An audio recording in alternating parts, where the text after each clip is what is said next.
서울 왕성교회와 경기 주영광교회, 중앙침례교회 등 수도권 교회를 중심으로 코로나19 감염이 확산하고 있습니다. 마스크를 안 쓰고 기본 방역 수칙도 안 지킨 소규모 모임이 문제였는데 정부는 이런 모임 자제를 당부했습니다. 집단 식중독 사태가 일어난 안산 유치원에 대해서 경찰이 압수수색을 해 CCTV와 회계장부 등을 확보했습니다. 식중독 증상자가 115명으로 는 가운데 이른바 햄버거병 의심 환자도 1명 늘어 16명이 됐고 26개월 된 아기까지 투석 치료를 시작했습니다. 21대 국회는 결국 35년 만에 여당이 모든 상임위원장을 맡으며 원구성을 마무리했습니다. 민주당은 바로 3차 추경 심사에 들어갔고 통합당은 의사 일정 불참을 선언했습니다.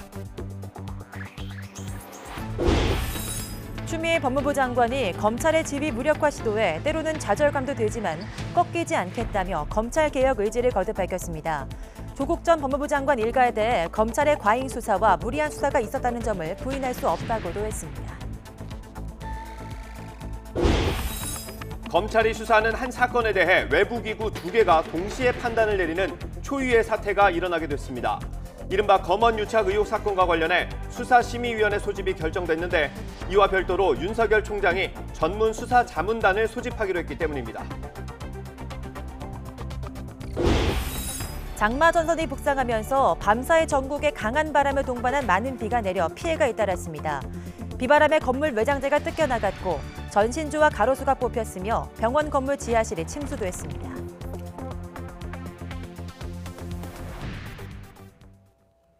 여러분 안녕하십니까? 6월 30일 굿모닝 YTN 시작합니다. 수도권 교회를 중심으로 코로나19 집단 감염이 이어지는 가운데 산후조리원에서 일하는 교회 신도도 확진 판정을 받았습니다. 조리원에는 특히 감염에 취약한 산모와 신생아가 많아서 방역당국에 비상이 걸렸습니다. 보도에 김학무 기자입니다. 출입이 차단된 산후조리원. 이 산후조리원에는 산모와 신생아 각각 13명과 직원 등 48명이 있습니다. 방역당국이 지난 주말 사이 퇴원한 산모와 신생아를 포함해 모두 60명에 대해 코로나19 검사를 실시했습니다. 산후조리원 직원 가운데 안양 주영광교회 신도인 50대 여성이 코로나19 확진 판정을 받았기 때문입니다. 간호조무사인 이 여성은 신생아실에서 분유를 먹이거나 목욕 등의 일을 주로 해왔습니다. 분유 먹이고 이렇게 목욕시켜주고 대소변 아기 케어를 해주고요. 근무 중에도 철저하게 마스크를 다 착용을 했고요. 가정으로들 다들 귀가 조치를 했고요. 산후조리원 직원을 비롯해 안양 주영광교회 관련 확진자는 신도 등이 추가돼 모두 20여 명으로 늘었습니다. 신도가 9천 명이 넘는 수원 중앙침례교회 역시 여러 명이 더 확진 판정을 받았습니다. 수원시는 확진자와 같은 날 예배에 참석한 720명을 대상으로 의심 증상이 있는지 확인하고 있습니다. 집단 감염이 발생한 서울 관악구 왕성교회에서도 추가 확진자가 나오는 등 수도권 교회를 중심으로 확산세가 꺾이지 않고 있습니다. 방역당국은 교회 소모임 자제와 함께 예배 시 방역수칙 준수 등을 당부하고 있지만 전염력이 강한 코로나19 확산을 막기에는 한계가 있어 보입니다. YTN 김학무입니다. 서울 여의도 현대카드 사업과 그 부근에서도 환자 3명이 나왔고 용인에 있는 이마트24 물류센터에서도 3명이 감염됐습니다. 방역당국은 두 곳 모두 교회에서 감염이 시작된 것으로 보고 종교시설에 대한 모임을 자제해 줄 것을 당부했습니다. 박병한 기자입니다. 여의도 국회의사당 앞 현대카드 사옥에서 2명의 코로나19 확진자가 발생했습니다. 지난 26일 현대카드 전산실 근무 30대 남성 확진자가 나온 데 이어 같은 층에서 근무한 20대 남성이 28일 확진 판정을 받은 것입니다. 현대카드 첫 확진자인 30대 남성은 관악구 주민으로 집단 감염이 발생한 왕성교회 관련 확진자로 추정됩니다. 현대카드 건물 맞은편에 있는 한국기업 데이터 건물 사무실에서도 20대 여성 확진자가 나왔고 이 여성 역시 왕성교회 교인으로 분류됐습니다.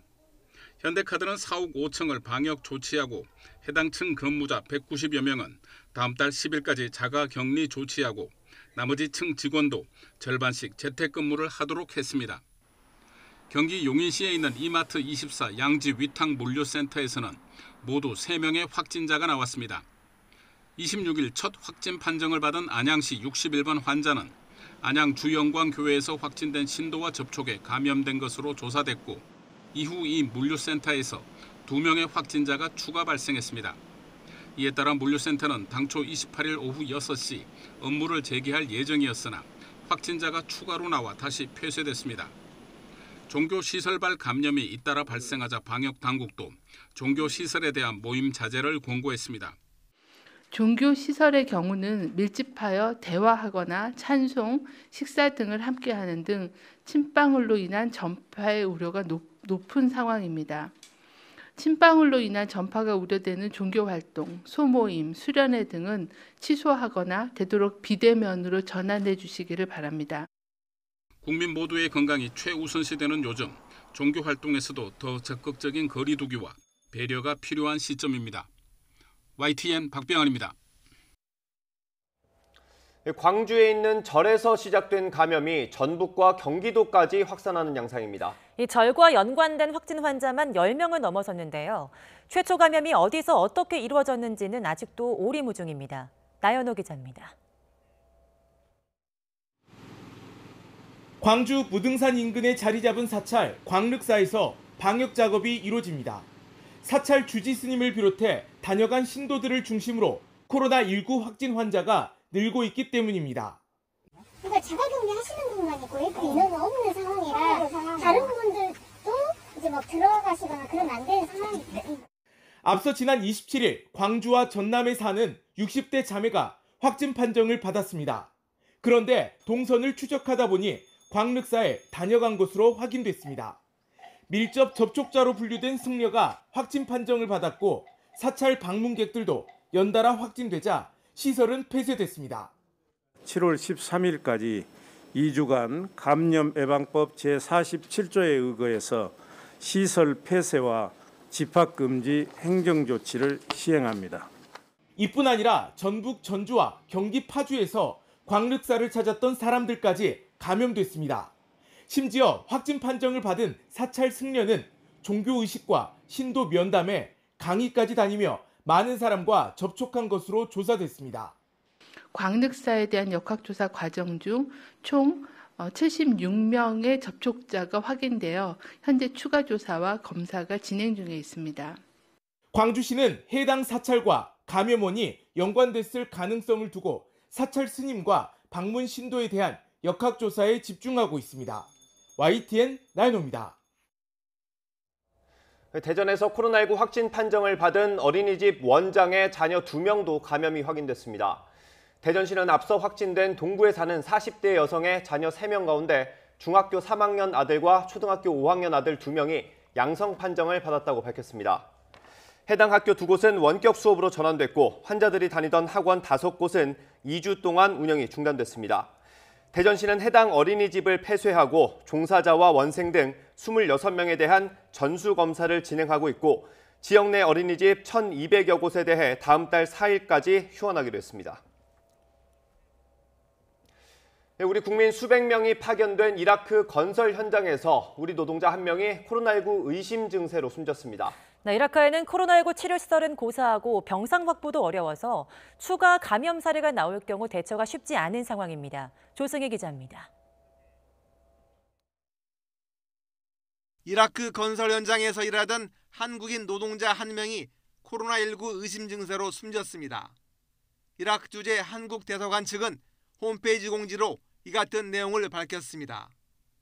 한화건설은 지난 27일 바그다드 외곽 미스마야 신도시 건설공사 현장에서 코로나19 의심 증상을 보였던 협력업체 소장 이모 씨가 숨졌다고 확인했습니다. 한화건설에 따르면 이 씨는 앞서 이달 중순 발열과 폐렴 증상을 보여 병원으로 옮겨져 치료를 받아왔습니다. 이에 따라 공사는 중단됐고 현장 직원들은 격리 조치된 것으로 전해졌습니다. 해당 건설 현장에서는 최근 방글라데시인 노동자 1명도 코로나19 의심 증상으로 숨졌습니다. 바그다드 주재 한국 대사관은 지난 11일과 21일 유엔 특별기편으로 귀국한 한국인 가운데 10명이 코로나19 확진 판정을 받았다고 밝혔습니다. 한국에서 양성 판정 받으신 분은 10명은 안 계시고 여기서 저희가 파악하기로는 일단은 아직은 없는 걸로 파악되는데 이건 아직 오피셜은 아니고요. 한화건설은 확진자 가운데 7명이 자사 소속이며 나머지 3명은 협력업체 직원이라고 설명했습니다. 현재 이라크는 코로나19 관련 치료시설이 부족한 데다 병상 확보도 어려운 상황인 것으로 알려졌습니다. 지금 이라크에서 코로나 확진자가 전달 대비 10배 이상 증가해가지고 대사관 홈페이지에 공지됐듯이 지금 포화 상태에 있는 상황이고요. 비스마야 건설 현장에는 아직까지 약 150명 정도의 한국인 노동자가 남아있어 이들 가운데 추가 감염자가 나올 가능성도 배제할 수 없는 상황입니다. YTN 조승입니다. 코로나19 백신이 개발돼도 미국에서 집단 면역이 형성되지 않을 수 있다고 앤서니 파우치 미국 국립알레르기 전염병연구소장이 전망했습니다. 뉴욕 주지사는 확산을 막기 위해서 트럼프 대통령이 공공장소에서의 마스크 착용을 권장해야 한다고 목소리를 높였지만 백악관은 개인이 선택할 문제라고 선을 그었습니다. 워싱턴에서 강태욱 특파원의 보도입니다. 백악관 코로나19 태스크포스의 대표격인 파우치 소장은 70에서 75%의 효험이 있는 백신이 개발돼도 집단 면역이 생기기는 어려울 것이라고 봤습니다. 이는 백신 접종의 부정적인 움직임과 관련이 있습니다. 미국에서는 백신이 자폐증을 유발한다는 등의 이유로 접종을 꺼리거나 무용론을 주장하는 운동까지 있기 때문입니다. CNN의 5월 여론조사에서도 코로나19 백신이 싼 값에 대량으로 보급돼도 맞겠다는 응답자는 66%에 그쳤습니다. 파우치 소장은 백신 개발 전엔 주요 억제 수단이 감염자 접촉자 추적이지만 잘 이루어지지 않고 있다고 평가했습니다. 그러면서 사람들이 마스크를 쓰지 않은 채 가깝게 모인 것에 대해 재앙의 조리법이라고까지 말했습니다. 앤드루 쿠오모 뉴욕 주지사도 공공장소에서 마스크 착용이 효과가 있었다며 트럼프 대통령이 행정명령에 서명해야 한다고 목소리를 높였습니다. And the president doesn't have to pass a piece of legislation, doesn't have to call the Congress. Just sign an executive order saying wear a mask. 하지만 트럼프 대통령과 백악관은 요지부동입니다. 마스크 착용은 개인의 선택이라는 겁니다. It's his choice to wear a mask. It's the personal choice of any individual as to whether to wear a mask or not. He encourages people to make whatever decision is best for their safety. 특히 마스크를 쓰지 않는 것이 트럼프 대통령을 지지하는 정치적 정체성의 상징이 되면서 코로나19 대응을 더욱 어렵게 하고 있다는 지적이 나오고 있습니다. 워싱턴에서 YTN 강태욱입니다. 코로나19 확산을 막는데 마스크 착용이 큰 효과가 있는 것으로 나타났지만 미국이나 유럽에서는 아직 마스크 착용률이 높지 않습니다. 마스크를 쓰는 걸 부정적으로 보는 문화 때문인데 코로나19 확산을 막는 데 걸림돌이 되고 있습니다. 보도에 김형근 기자입니다. 이탈리아 로마의 거리, 늘 인파로 붐비는 곳이지만 마스크를 쓰지 않은 사람들이 대부분입니다. La porto sempre, solo che l'ho tolta perché stavo facendo la sauna sotto, quindi per far areggiare poi la rimetterò. 서구의 다른 국가들도 마찬가지입니다. 여론조사기관 유고부 조사 결과 공공장소에서 마스크를 착용하는 비율은 미국이 71%, 독일 64%, 영국은 31%에 그쳤습니다. 특히 북유럽 국가들은 5%에도 못 미쳤습니다. 싱가포르, 홍콩 등 아시아 국가의 마스크 착용률이 90% 안팎인 것과는 대조적입니다. 서구에서 이렇게 마스크 착용률이 떨어지는 건 얼굴이 곧 정체성이라고 생각하는 문화 때문입니다. 얼굴을 가리는 걸 극도로 꺼립니다. 초기에 마스크의 효용성을 둘러싸고 의견이 엇갈린 것도 영향을 미쳤습니다. 또 일부 정치 지도자들의 언행도 잘못된 메시지를 퍼뜨리는 데 일조했습니다. 실제 메르켈 독일 총리나 트럼프 미국 대통령은 공식 석상에서 거의 마스크를 쓰지 않았습니다. I don't know. I haven't even thought of it. It depends. I mean, in certain areas I would, in certain areas I don't. 하지만 신규 확진자 수를 낮은 수준에서 유지하고 있는 아시아 국가들을 보면서 서구 국가들도 생각이 달라지고 있습니다. 마스크 착용을 의무화하는 곳이 늘고 있습니다. Face coverings will become mandatory on public transport. That doesn't mean surgical masks, which we must keep for clinical settings. It means the kind of face covering you can easily make at home. 하지만 부정적 정서가 워낙 강한 서구에서 마스크 착용률이 일시에 높아질 것이라는 데는 여전히 회의적인 시각이 많습니다. YTN 김영근입니다. 집단 식중독 사태가 일어난 안산 유치원에 대해서 경찰이 압수수색을 벌여 CCTV와 회계장부 등을 확보했습니다. 아이들 상황이 참 안타까운데요.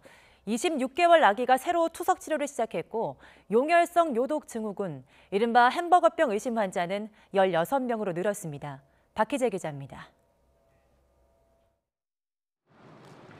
오전 10시 20분, 파란색 상자를 든 경찰 수사관들이 유치원으로 들어갑니다. 1시간 40분 뒤 묵직해진 상자를 들고 나옵니다. 경찰이 집단 식중독 사태가 일어난 안산 유치원을 압수수색하는 모습입니다. 자료 어떤 거 갖고 가셨어요? 수사중이라서 보여드리려고 했습니다. 학부모들이 경찰에 고소장을 제출한 지 하루 만에 바로 수사에 나선 겁니다. 사안이 시급하다고 판단해 영장을 발부받은 뒤 수색을 마쳤습니다. 확보한 자료엔 유치원 내부 CCTV 영상과 급식 기록이 담긴 장부 등이 포함된 것으로 전해졌습니다. 급식 장부엔 식중독 증상이 처음 나온 12일 전후로 원생들의 음식이 제공된 기록 등이 담겨 있습니다. 경찰은 유치원에서 급식 관련 규정을 어긴 부분이 있는지 살피면서 고의로 보존식을 폐기했다는 의혹에 대해서도 사실관계를 확인할 예정입니다. 이와 함께 원장의 소환 일정도 조율하고 있습니다. 원장은 장출혈성 대장균 양성 판정을 받았지만 증상이 없는 상태로 자택 격리 중입니다. 현재 장출혈성 대장균 양성 환자 58명을 포함해 식중독 증상이 있는 원생과 가족 등은 115명. 이 가운데 용혈성 요독 증후군, 이른바 햄버거병 의심 환자는 1명 늘어 16명이 됐고 26개월 된 아이까지 투석 치료를 받게 됐습니다.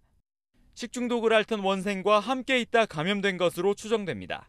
물놀이를 통한 전염인지 아니면은 개인 간의 손 접촉이나 이런 접촉을 통해서 감염됐는지 하는 그런 감염 경로에 대해서는 조금 더 확인할 필요가 있다라고 생각이 됩니다. 안산시는 감염원이 아직 파악되지 않은 상황에서 학부모들 우려가 큰 만큼 30일까지로 예정됐던 유치원 폐쇄 기간을 다음 달 8일까지 연장했습니다. YTN 박희재입니다. 안산시청은 보존식 수거를 위해 안산 유치원을 찾았을 때 남은 음식이 없어 일부 보존식을 보관하지 못했다는 조리사의 진술을 확보했다고 밝혔습니다. 시 관계자는 조리사의 발언이 배식 뒤 남은 음식으로 보존식을 보관해왔다는 것으로 풀이된다며 보존식은 배식 전에 따로 빼놔야 하는 규정을 어겼다고 설명했습니다. 동거남의 9살 아들을 여행용 가방에 가둬 숨지게 한 여성이 살인 혐의로 재판에 넘겨졌습니다. 검찰 수사 결과 드러난 사실은 더욱 충격적인데요. 아이를 가둬놓은 가방 위에 올라가 뛰는가 하면 가방 속에 헤어드라이어로 뜨거운 바람을 불어넣기도 했습니다. 이성호 기자입니다. 동거남의 9살 아들을 여행용 가방에 감금해 숨지게 한 혐의로 구속된 동거녀 41살 A씨. 검찰은 A씨에게 살인 혐의를 적용해 재판에 넘겼습니다. 경찰은 애초 아동학대 처벌법 위반 등의 혐의로 A씨를 송치했으나 검찰은 고의성이 있다고 판단해 살인죄를 적용한 겁니다. A씨는 지난 1일 정오쯤 9살 아이를 여행용 가방에 3시간 동안 감금했는데 아내 용변을 봤다는 이유로 더 작은 가방에 가뒀습니다. 아이는 같은 날 저녁 심정지를 일으켜 병원으로 이송됐고 지난 3일 끝내 숨졌습니다. 검찰은 A씨가 아이를 지속해서 학대했고 범행 당일 7시간 동안 밀폐된 가방에 가둔 것도 모자라 가방에 올라가 뛰기까지 했다고 밝혔습니다. 또 아이가 숨쉬기 힘들다고 수차례 호소했음에도 가방 안에 헤어드라이어로 뜨거운 바람을 불어넣었고 가방에서 내려온 후에도 40분 동안 구호 조치 없이 방치해 범행에 고의성이 있다고 판단했습니다. 여기에 A씨가 지난해 7월부터 최근까지 12차례에 걸쳐 요가 링 등으로 아이를 때린 사실도 드러났습니다. 이 사건을 심의한 검찰 시민위원회 역시 살인 혐의로 기소해야 한다는 의견을 만장일치로 냈습니다. 검찰은 범죄 피해자 지원센터 등을 통해 피해 아동 친모 등을 지원하는 한편 경찰 등이 초기부터 아동학대에 관여하는 내용의 아동학대 처벌법 개정을 건의하기로 했습니다. YTN 이성호입니다. 훈육을 이유로 어린 두 아들을 나체로 산에 두고 온 어머니가 경찰에 입건됐습니다. 서울 강서경찰서는 아동학대 혐의로 40대 A씨를 입건했습니다. A씨는 지난 20일 새벽 서울 개화산에 8살, 9살 아들을 나체로 두고 온 혐의를 받고 있습니다. A씨는 경찰 조사에서 훈육을 위해 그랬다고 진술한 것으로 전해졌습니다. 여야가 21대 국회 전반기 원구성을 놓고 한 달 가까이 대치를 벌인 끝에 결국 더불어민주당이 단독으로 국회 상임위 구성을 마무리했습니다. 민주당은 야당의 거부에 따른 불가피한 선택이었다며 책임 정치를 하겠다고 강조했지만 통합당은 여당의 일반적 국회 운영에 들러리는 서지 않겠다며 상임위원 명단 제출도 거부했습니다. 이승배 기자입니다. 법사위원장직을 놓고 여야가 대치하면서 멈춰섰던 국회가 드디어 상임위원회를 구성했습니다. 21대 국회의원 임기가 시작된 지 한 달 만입니다. 하지만 막판 협상이 결렬되며 본회의장에는 여당과 다른 야당만 입장했습니다. 박병석 의장은 3차 추경 등을 고려할 때 어쩔 수 없는 선택이라며 상임위원장 선출을 강행했습니다. 생계를 걱정하는 서민들, 내 직장에 기업의 존폐에 떨고 있는 국민들, 더 이상 국회는 외면할 수 없습니다. 의장은 오늘 이러한 국민과 기업들의 절박한 호소를 더 이상 외면할 수 없어서 원구성을 마치기로 했습니다. 이로써 35년 만에 여당이 상임위원장을 독식하게 됐습니다. 국회 부의장과의 협의가 필요한 정보위원장을 제외한 17개 상임위를 모두 가져온 겁니다. 김태년 원내대표가 운영위원장에 선출됐고 예결위원장은 정성호, 국토교통위원장은 진선미 의원이 뽑혔습니다. 또 정무위원장 윤관석, 교육위원장 유기홍, 행정안전위원장 서영교, 과학기술정보방송통신위원장에는 3선의 박광원 의원이 맡았습니다. 민주당은 통합당이 야당 몫의 7개 상임위원장 자리를 거부하면서 내린 선택이었다며 책임 정치를 하겠다고 강조했습니다. 3차 추경 예산안 처리가 끝난 뒤 야당과 재조율에 나설 가능성도 제기되지만 통합당이 응할지는 불투명합니다. 일하는 국회를 자초시키고 민생의 어려움을 초래한 모든 책임은 미래통합당에 있습니다. 민주당은 국민과 약속한 6월 국회 회기 내 추경 처리를 위해 비상한 각오로 임하겠습니다. 통합당은 이미 여야의 견제와 균형이 사라진 상황에서 일부 상임위를 가져오는 건 의미가 없다는 입장입니다. 여당의 들러리 역할은 하지 않겠다는 뜻을 분명히 하면서 배수의 진을 쳤습니다. 백보 양보를 하더라도 나누어서 하는 것조차도 되지 않은 이 상황은 민주당이 상생과 협치를 걷어차고 국회를 일방적으로 운영하기 위한 것이고 거기에 우리가 상임위원장을 맡는다는 것은 들러리 내지는 발목 잡기 이 시비만 불러일으킬 것이라고 판단을 하고 있습니다. 상임위를 모두 차지한 여당은 책임 정치를 앞세우며 전국의 주요 이슈들을 처리해 나갈 계획입니다. 하지만 통합당이 소속 의원들의 상임위 강제 배정에 반발하며 전원 사임계를 내면서 여야의 대치 국면은 상당 기간 계속될 것으로 보입니다. YTN 이승배입니다. 상임위 구성을 마친 민주당은 35조 3천억 원에 이르는 3차 추경 심사에 본격적으로 들어갔습니다. 통합당은 추경 심사 참여에 거부하겠다는 뜻을 밝힌 가운데 민주당은 6월 임시국회가 끝나는 이번 주 안에 3차 추경을 반드시 처리하겠다는 입장입니다. 보도에 한현희 기자입니다. 21대 국회 첫 상임위원장 선출 직후 정세균 국무총리 시정연설을 시작으로 곧바로 추경 국면에 돌입했습니다. 정 총리는 코로나19 사태로 비롯된 경제 위기를 극복하기 위해서는 재정이 적기에 뒷받침돼야 한다며 3차 추경 처리를 위한 국회 협조를 요청했습니다. 이러한 대책들이 실효성을 발휘하기 위해서는 재정이 적기에 뒷받침되어야 합니다. 집권 여당인 민주당은 곧 행동으로 옮겼습니다.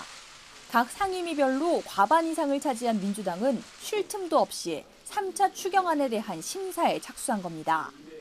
보통 추경안 심사는 정부의 제안 설명 이후 예결위 종합정책 질의와 각 상임위의 예비심사, 예결위 심사, 그리고 자료 정리 등의 순서로 진행되지만 물리적 시간이 절대적으로 부족한 만큼 각 일정별로 시간을 최대한 단축하기로 했습니다. 이제부터는 속도입니다. 늦어진 만큼 예결위와 상임위가 일사천리로 진행되어야 합니다. 밤을 새우더라도 3차 추경은 이번 회기 내 반드시 통과되어야 합니다. 당초 현미경 심사를 예고했던 미래통합당은 민주당의 상임위 구성 이후 태도를 바꿨습니다. 민주당의 일방적 의사 일정 추진에 반대하는 데다 추경 심사 자체가 졸속으로 진행될 가능성이 크다는 판단 때문입니다. 여러분 35조나 되는 돈을 일주일 만에 어떻게 추경을 합니까? 그저 국회가 통법부고 거수기입니까? 민주당은 상임위 구성과 3차 추경 심사에 이어 공수처를 오는 15일에 반드시 출범시키기 위한 후속 법안도 마련하겠다고 공언했습니다. 이는 곧 의회 독재라며 통합당이 크게 반발하고 있어 또 다른 진통이 예상됩니다. 만약에 통합당이 공수처 출범을 방해한다면 민주당은 공수처법 개정을 포함한 특단의 대책을 마련해서라도 반드시 신속하게 공수처를 출범시키겠습니다. 오늘로서 대한민국 국회는 사실상 없어졌고 일당 독재, 의회 독재가 시작된 참으로 참담하고 무거운 그런 날이 되겠습니다. 3차 추경 심사는 지난 4일 정부안이 제출된 지 25일 만에 시작됐습니다. 전체 심사 기간은 길어야 5일 정도. 아무리 철저하게 하더라도 졸속 심사라는 비판을 피하기는 어려워 보이는 게 현실입니다. YTN 한현입니다. 이른바 검언 유착 의혹 사건과 관련해서도 다양한 분야의 전문가가 기소 여부를 판단하는 수사심의위원회 소집이 결정됐습니다. 네, 이와 별도로 윤석열 총장은 전문 수사자문단을 소집하기로 했는데요. 한 사건에 대해서 외부 기구 2개가 동시에 판단을 내리는 초유의 사태가 벌어지게 됐습니다. 박서경 기자입니다. 서울중앙지검 시민위원 15명은 비공개 회의를 열고 검언유착 의혹 사건을 대검찰청 수사심의위원회에 넘기기로 했습니다. 이재용 삼성전자 부회장 사건에 이어 또 한 번 사회적 이목을 끄는 사건이 외부 판단을 받게 된 겁니다. 관련 규정에 따라 시민위원들이 대검의 수사심의위 소집을 요청하면 윤석열 총장은 반드시 따라야 합니다. 각 분야 외부 전문가 의견을 듣는 수사심의위는 최근 이재용 삼성전자 부회장에 대해 불기소와 수사 중단을 권고해 화제가 됐습니다. 다만 이번에는 관련 의혹을 폭로한 이철 전 밸류인베스트 코리아 대표가 심의위 소집을 신청한 만큼 수사팀과 각을 세우진 않을 것으로 보입니다.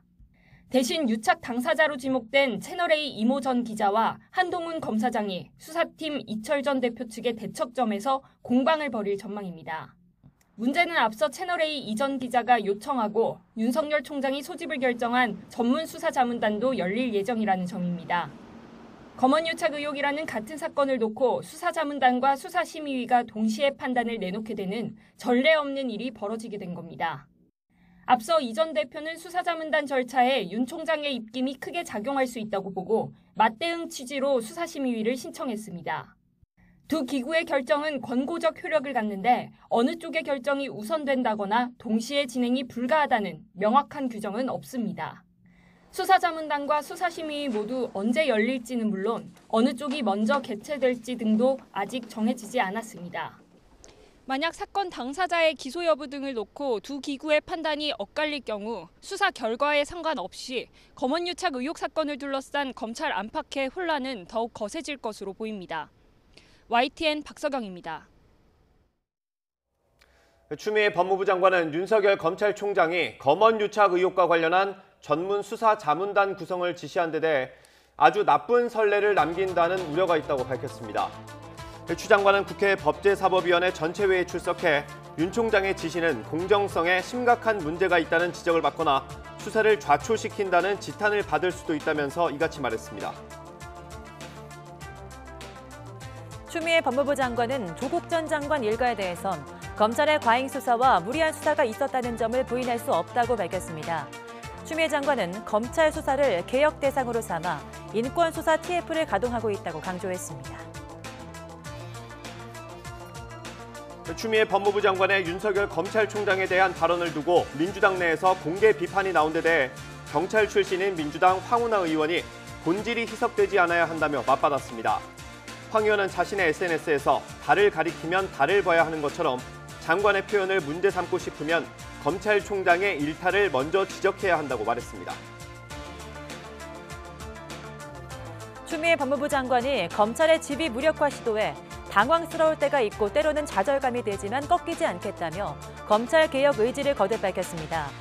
추 장관은 자신의 SNS에 글을 올려 통제되지 않은 권력은 폭주기관차와 같고 이는 국민 피해로 이어진다며 검찰개혁을 강조하는 이유가 여기에 있다고 설명했습니다. 조국 전 법무부 장관 일가의 사모펀드 의혹 관련 핵심 인물인 오촌 조카 조봉동 씨에 대해 오늘 1심 법원 판단이 나옵니다. 서울중앙지방법원은 오늘 오후 2시 자본시장법 위반과 특정 경제범죄 가중처벌법상 횡령, 증거은닉 교사 등의 혐의로 구속 기소된 조 씨의 1심 선고 공판을 진행합니다. 총선을 앞두고 대규모 집회 등에서 특정 정당 지지를 호소한 혐의로 기소된 정광훈 씨가 국민참여재판을 받고 싶다고 밝혔지만 받아들여지지 않았습니다. 재판부는 국민참여재판 안내서를 보냈을 때 전 씨 측이 7일 안에 서면으로 희망 여부를 제출하지 않았다고 지적했습니다. 구속 기소된 뒤 보석으로 풀려나 불구속 상태로 재판을 받게 된 전 씨는 첫 재판에 임하는 심경을 묻는 취재진의 질문에 혹시 평양에서 보내서 온 거 아니냐며 되묻기도 했습니다. 밤사이 전국적으로 강한 바람을 동반한 많은 비가 내렸습니다. 경기도 수원에서는 건물 외장재가 비바람에 뜯겨나갔고 호우주의보가 내려진 부산에서는 병원 건물 지하실이 침수됐습니다. 장맛비 피해 소식 김주환 기자가 보도합니다. 어젯밤 경기도 수원의 한 숙박업소 CCTV가 바닥으로 꺾이더니 건물 잔해가 근처로 떨어집니다. 숙박업소 외벽 외장재가 강한 비바람에 뜯겨 주차장을 덮친 겁니다. 다행히 근처에 사람이 없어 인명피해는 없었습니다. 취재진은 2차 피해를 우려해 119에 안전조치를 의뢰했고 소방대원들의 도움으로 건물에 붙은 나머지 잔해를 제거했습니다. 호우주의보가 발효된 부산 지역에서도 비 피해가 잇따랐습니다. 어제 저녁 7시 35분쯤 부산시 초량동에 있는 모 병원의 지하 2층 기계실이 집중호우로 침수됐습니다. 소방당국은 펌프 4대를 동원해 180여 톤의 빗물을 빼냈습니다. 또 부산 사하구 당리동에서는 비바람에 전신주가 넘어지면서 도로를 덮쳤습니다. 다행히 피해는 없었습니다. 빗길에 교통사고도 발생했습니다. 어제 저녁 9시 반쯤 부산-울산 고속도로 울산 방향 장안휴게소 근처에서 56살 A씨가 몰던 SUV 차량이 도로 우측 가드레일을 들이받았습니다. 이 사고로 A씨가 크게 다쳐 병원으로 옮겨져 치료를 받고 있습니다. 서울에서는 강한 비바람에 가로수가 뽑히면서 도로 한가운데로 넘어졌습니다. 이 때문에 금화터널에서 연희동 방면으로 달리던 차량들이 유턴을 하는 등 한때 불편을 겪었습니다. YTN 김주환입니다. 정부가 전국적으로 장맛비가 내릴 것으로 예보됨에 따라 어제 오후 4시를 기해 중앙재난안전대책본부 1단계를 가동하고 비상근무에 돌입했습니다. 자연재난에 내릴 수 있는 가장 낮은 조치인 1단계 비상근무 체계를 가동했지만 앞으로 기상 상황에 따라 대응 수위가 높아질 수 있습니다. 전국에 소형 태풍급 장맛비와 강풍이 몰아치고 있습니다. 특히 영동 지방에는 내일 아침까지 최고 300mm 이상의 호우가 쏟아질 것으로 보여 비 피해가 우려됩니다. 자세한 상황 알아보겠습니다. 신민임 캐스터. 네, 서울 상암동에 나와 있습니다. 네, 지금 서울에도 호우주의보가 발효 중이라고요. 네, 밤사이 빗줄기가 굵어지면서 서울 등 수도권에도 호우주의보가 내려졌습니다. 지금은 전 시간에 비해서 빗줄기는 많이 약해진 편인데요. 하지만 강원 영동과 울릉도 독도에는 호우경보가 발효 중인 가운데 시간당 20에서 30mm 안팎의 매우 강한 비가 집중되고 있습니다.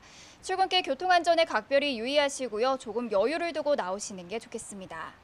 어제부터 오늘까지 내린 비의 양을 살펴보면 제주 삼각봉에 253.5mm의 가장 많은 비가 쏟아졌고요. 부산 해운대에 140mm, 거제, 보성 등 남해안으로도 130mm가량의 많은 비가 내렸습니다.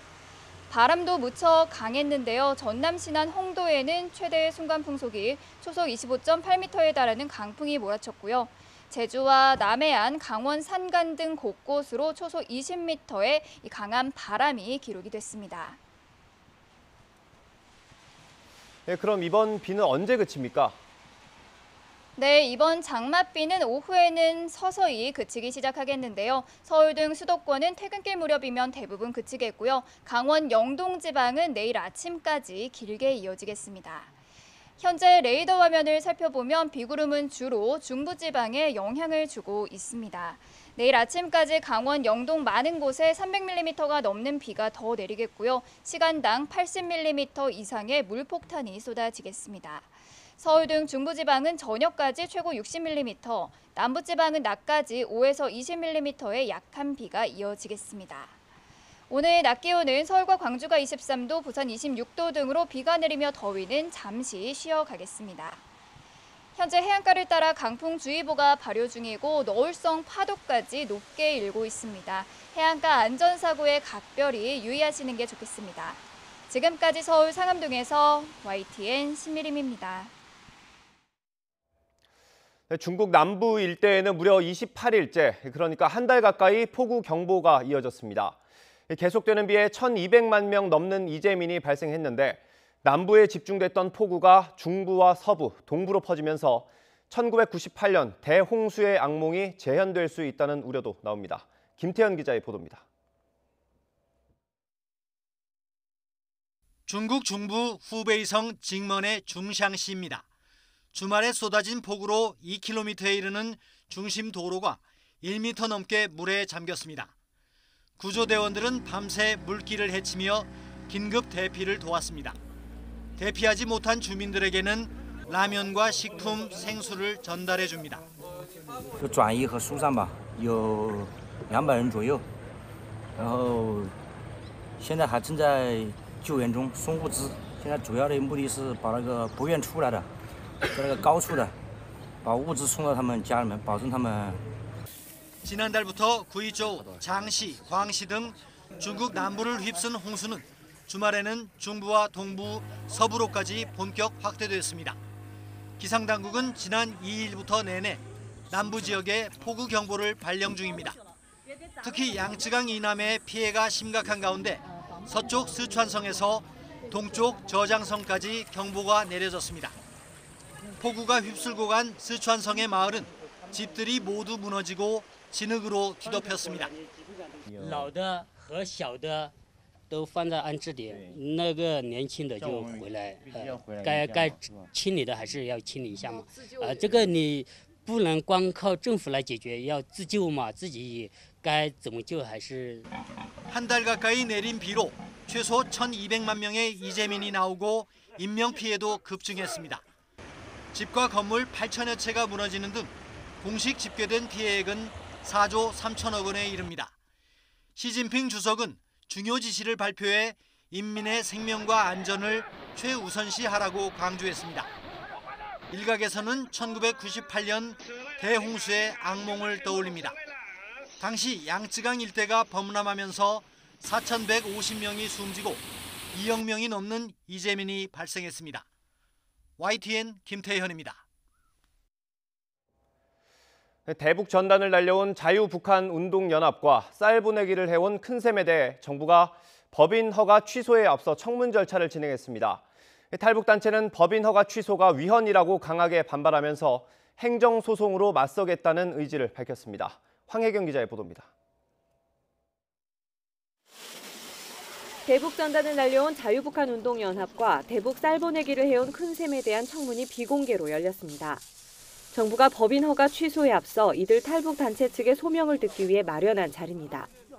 자유북한운동연합 측은 정부의 사전 통지서를 받지 못했다며 불참으로 맞섰고 큰셈 측 대표는 변호사와 함께 참석해 법인 허가 취소 조치는 위헌이라고 강력 반발했습니다. 오펜트 가치인 이건 우리는 우리 북한 동포들에게 쌀하고 마스크가 보낸 게 우리 목적 외의 일이 아니다. 네, 그렇게 서명했고요. 통일부는 이 같은 의견을 충분히 검토해 처분에 반영한다는 입장입니다. 하지만 정부가 대북 전단과 물품 살포에 강력히 제동을 걸고 있는 만큼 논란의 소지에도 불구하고 법인 허가 취소는 강행할 전망입니다. 특히 자유북한운동연합은 정당한 사유 없이 청문회 불참하고 별도 의견도 제출하지 않았다며 관련 절차를 예정대로 진행하겠다고 밝혔습니다. 청문회에서 나타난 이 청문 사항들을 이해관계자인 그 단체가 보고 다시 이의가 없는지 의견을 들은 뒤에 행정처분이 이루어지는 순서로 진행이 됩니다. 단체 측은 취소 처분이 내려지면 행정소송으로 맞서겠다는 뜻을 밝혔습니다. 효력정지 처분하고 행정소송을 통해서 이 부분에 대해서는 저희들이 적극적으로 다투나가도록 그렇게 하겠습니다. 두 단체의 비영리법인 허가가 취소되면 그에 따라 기획재정부와 국세청이 지정기부금 단체 자격을 취소할 수 있고 후원금에 대한 세제 혜택은 더 이상 받지 못하게 됩니다. YTN 황희경입니다. 대북전단 살포 활동을 해온 탈북민 단체 두 곳에 대해 압수수색을 마친 경찰이 박상학 대표의 은행 계좌를 들여다보고 있습니다. 서울지방경찰청 보안수사대는 지난 26일 압수수색한 박 대표의 계좌를 토대로 자유북한운동연합 등의 기부금품 모집 사용법 위반 여부와 자금 흐름을 추적하고 있다고 밝혔습니다. 문재인 대통령이 일본의 일방적인 수출 규제 1년간 우리는 아무도 흔들 수 없는 강한 경제의 길을 열었고 이제 첨단 산업의 세계 공장이 되겠다는 더 큰 목표로 나아가자고 말했습니다. 일본 정부가 우리나라의 G7 참여를 공식 반대하고 나선 데 대해서는 청와대가 염치 없는 짓이라며 정면으로 비판했습니다. 김도원 기자입니다. 지난해 역사적인 판문점 남북미 회동 바로 다음 날 일본은 우리나라에 대한 수출 규제 조치를 기습적으로 발표했습니다. 경제적 타격이 우려됐지만 정면 돌파에 나선 지 1년. 문재인 대통령은 오히려 전화위복이 됐다고 평가했습니다.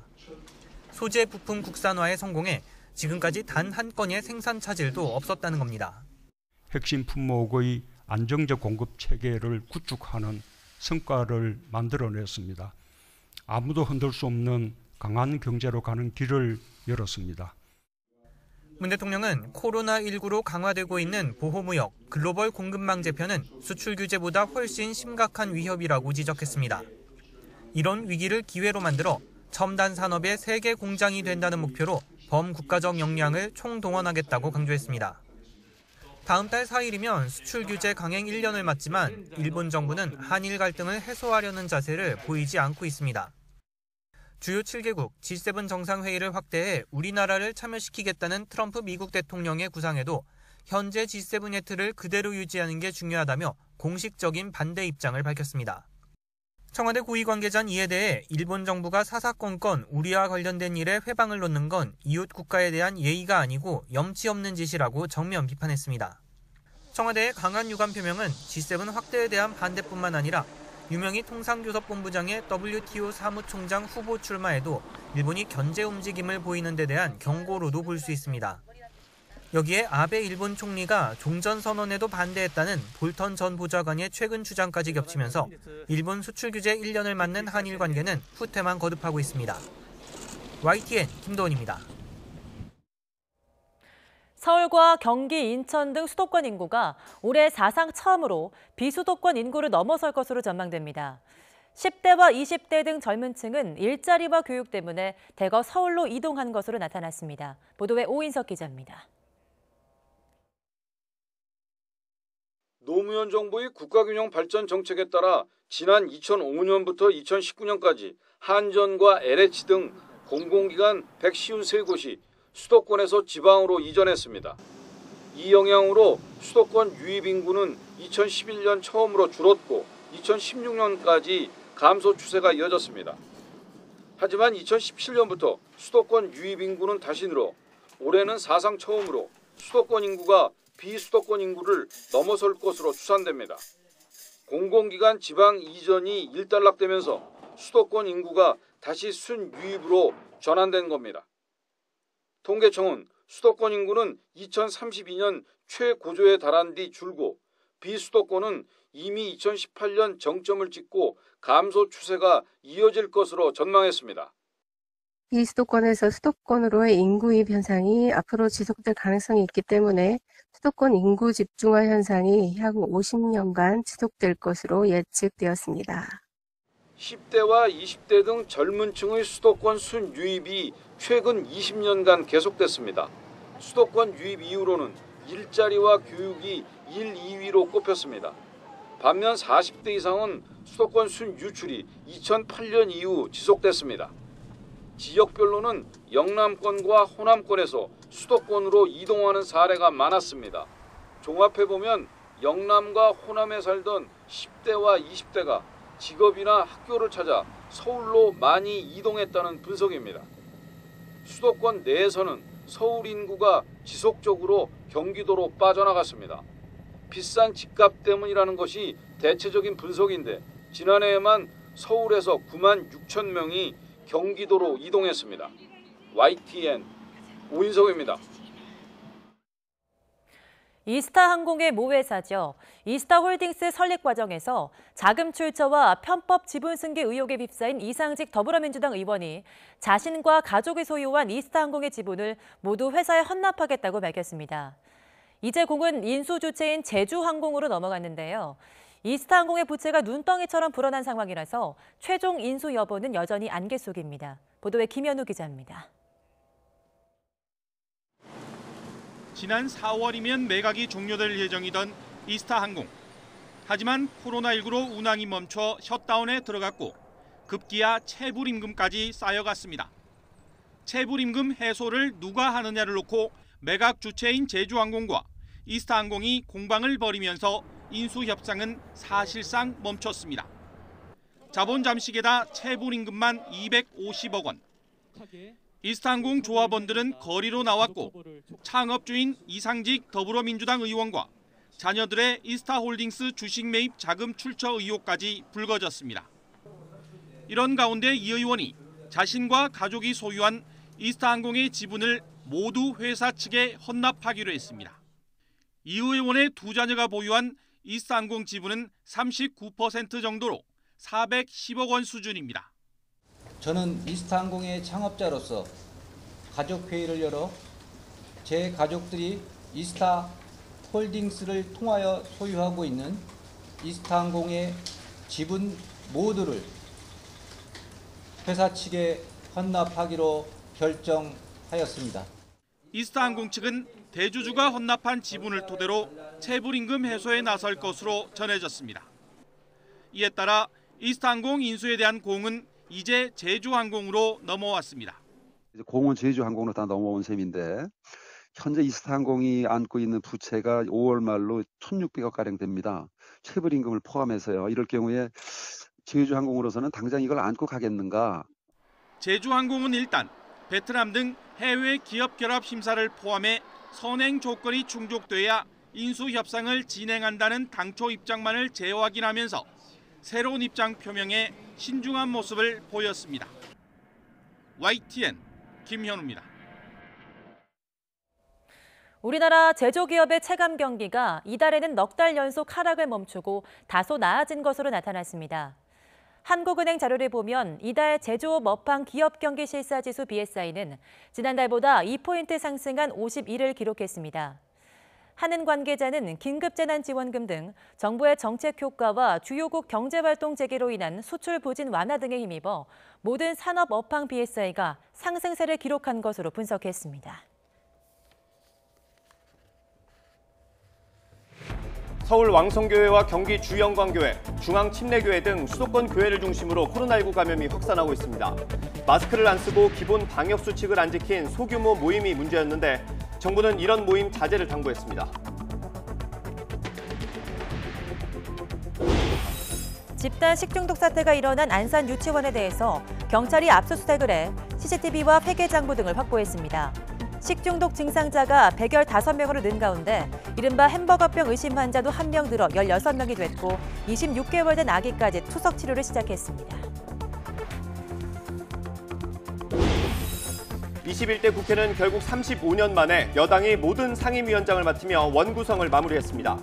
민주당은 바로 3차 추경 심사에 들어갔고 통합당은 의사 일정 불참을 선언했습니다. 장마 전선이 북상하면서 밤사이 전국에 강한 바람을 동반한 많은 비가 내려 피해가 잇따랐습니다. 비바람에 건물 외장재가 뜯겨나갔고 전신주와 가로수가 뽑혔으며 병원 건물 지하실이 침수됐습니다.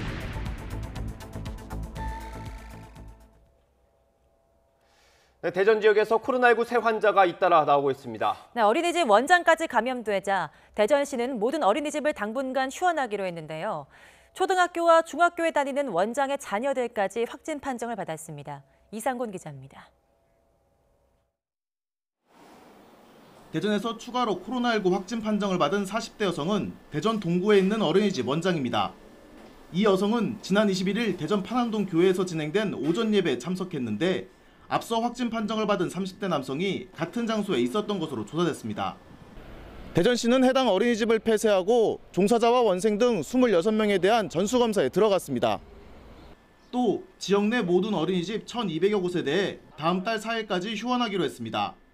해당 교회에 대해서는 예배 참석자 80명을 전수검사하고 다음 달 12일까지 집합금지 명령을 내렸습니다. 수요 예배 참석자가 아니었기 때문에 그 당시 전수검사 대상에서는 빠져 있었고요. 본인이 이제 증상이 있어서 별도 이제 검사 결과 이렇게 확진을 받게 되었습니다. 확진자 자녀 3명 중 2명도 진단검사에서 코로나19 양성 판정을 받아 접촉자에 대한 전수검사가 시작됐습니다. 이들이 다닌 초등학교와 중학교는 원격 수업으로 전환됐으며 학원 5곳도 2주 동안 운영이 중단됐습니다. 전날 확진 판정을 받은 통학차량 운전기사의 배우자도 감염이 확인됐습니다. 건축사 사무소에 다니는 60대 여성으로 식당과 마트 등을 수차례 돌아다닌 것으로 조사됐습니다. 감염이 확인된 운전기사가 학생들을 실어 나른 고등학교 2곳은 등교 수업을 중단하고 원격 수업을 진행했습니다. 대전시는 뒤늦게 선별진료소를 찾아 확진되는 사례가 발생하고 있다며 증상이 발현되면 곧바로 검사를 받아달라고 당부했습니다. 증상 발현 후 3, 4일 후에 선별진료소를 방문한 사례들이 많이 있습니다. 기침, 발열, 근육통 등의 증상이 있으면 일반 병원을 방문하시지 마시고 직접 선별진료소를 통해서 빠르게. 정부는 충청권 확진자가 계속 늘어남에 따라 충남 천안에 있는 우정공무원 교육원을 경증 환자 치료를 위한 생활치료센터로 운영하기로 했습니다. YTN 이상곤입니다. 수도권에서는 교회를 중심으로 감염이 확산하고 있습니다. 예배 전후의 소규모 모임이 문제였는데 대부분 마스크를 쓰지 않은 것으로 드러났습니다. 정부는 이런 소모임 자제를 당부하는 한편 고위험시설에 교회를 추가할지 검토하고 있습니다. 이형원 기자입니다. 최근 수도권 확산세는 교회발 감염 영향이 컸습니다. 서울 왕성교회와 경기도 주영광교회, 중앙침례교회까지 누적 확진자는 50명을 넘어섰습니다. 증상이 있는데도 예배에 참석해 추가 전파를 불러온 겁니다. 특히 예배 전후 소규모 모임이나 수련회가 확산 통로가 됐습니다. 마스크를 착용하지 않거나 또는 미흡하게 착용하는 등 생활방역 수칙이 준수되지 않았고 또 찬송 또는 식사, 소모임 등 침방울이 많이 전파될 수 있는 그런 활동들이 많았으며 감염 위험을 줄이려면 방역 수칙을 지키는 게 중요한 겁니다. 실제로 지난달 확진 학생들이 다녀간 인천 교회 2곳에서는 추가 확진자가 1명도 나오지 않았습니다. 마스크 착용과 거리 두기를 지킨 결과인데 정부는 이런 수칙을 따르기 힘든 종교 소모임을 자제해달라고 당부했습니다. 특히 여름철에 연수 수련회나 이런 각종 모임들이 많이 계획이 되고 있을 줄을 압니다. 방역 수칙을 지키기 어려운 소모임의 경우 같은 경우는 가급적 자제를 해주시기 바랍니다. 확산이 계속되면 교회를 고위험시설에 추가할 수도 있습니다. 고위험시설로 지정해서 방역수칙을 조금 준수를 철저하게 조금 더 관리하는 것이 필요할 것 같은데요. 또 행정력이 좀 미치지 않는 어떤 교회 소모임까지 어떻게 관리해야 될지가 조금 숙제라고 할 수 있겠습니다. 고위험시설로 지정되면 집합 제한을 명령할 수 있고 방역수칙을 어기면 처벌할 수도 있습니다. 정부는 종교 소모임까지 고려해 실효성 있는 방안을 마련하는 대로 발표할 방침입니다. YTN 이영훈입니다. 코로나19 확진 판정을 받은 60대 자매가 다녀간 광주광역시 광륵사와 관련해 추가 환자가 잇따르고 있습니다. 광주광역시는 최근 광륵사에 다녀오거나 승려와 접촉한 광주 시민 3명이 추가로 확진 판정을 받았다고 밝혔습니다. 또 전북 전주와 경기 파주에서도 광주 광륵사 법회에 참석했던 사람들이 각각 1명씩 확진 판정을 받았습니다. 코로나19 백신이 개발돼도 미국에서 집단 면역이 형성되지 않을 수 있다는 미 보건당국자의 전망이 남았습니다. 앤서니 파우치 미국 국립보건원 산하 알레르기 전염병 연구소장은 70에서 75% 효험이 있는 백신을 미국 인구의 3분의 2가 접종했을 때 코로나19에 대한 집단 면역이 생기겠느냐는 질문에 그럴 것 같지 않다고 답했습니다. 집단 면역은 특정 질환에 감염됐다가 나았거나 백신에 맞아 항체가 생기면서 그 질환의 면역성을 가진 인구의 비율이 일정 수준 이상이 된 상태를 말합니다.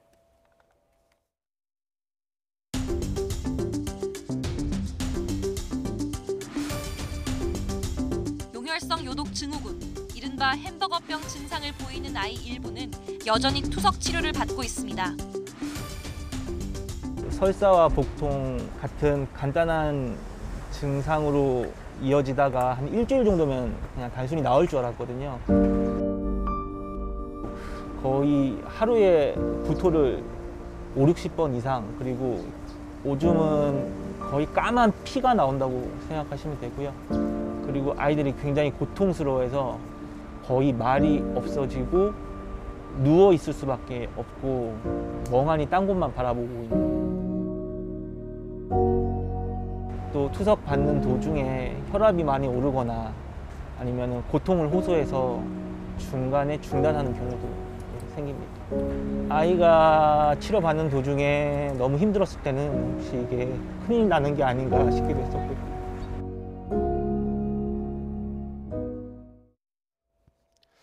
경찰이 집단 식중독이 발생한 경기도 안산의 유치원을 압수수색했습니다. 경기 안산 상록경찰서는 어제 오전 수사관 5명을 투입해 상록구의 A 유치원을 압수수색했다고 밝혔습니다. 경찰은 유치원 내부 CCTV와 첫 식중독 증상이 나타난 지난 12일을 전후로 원생들에게 음식이 제공된 기록이 담긴 회계 장부 등 자료를 확보했습니다. 아이들이 어떻게 집단 식중독에 걸렸는지는 여전히 오리무중입니다. 일부 학부모들은 오이, 당근 같은 생야채에서 감염이 시작됐을 수 있다고 주장했습니다. 식중독균 음성 판정을 받은 아이들 가운데 생야채를 먹지 않은 경우가 많았다는 설명입니다. 부장원 기자의 보도입니다. 처음 발병 신고가 이뤄진 지난 16일, 보건당국은 유치원 식단 조사에 들어갔습니다.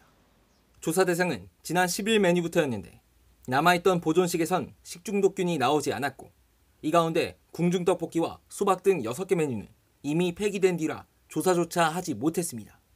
아이마다 어떤 음식을 먹었는지 일일이 물어봐 퍼즐을 맞출 수밖에 없는 상황인 가운데 생야채가 감염 원인일 수 있다는 주장이 나왔습니다.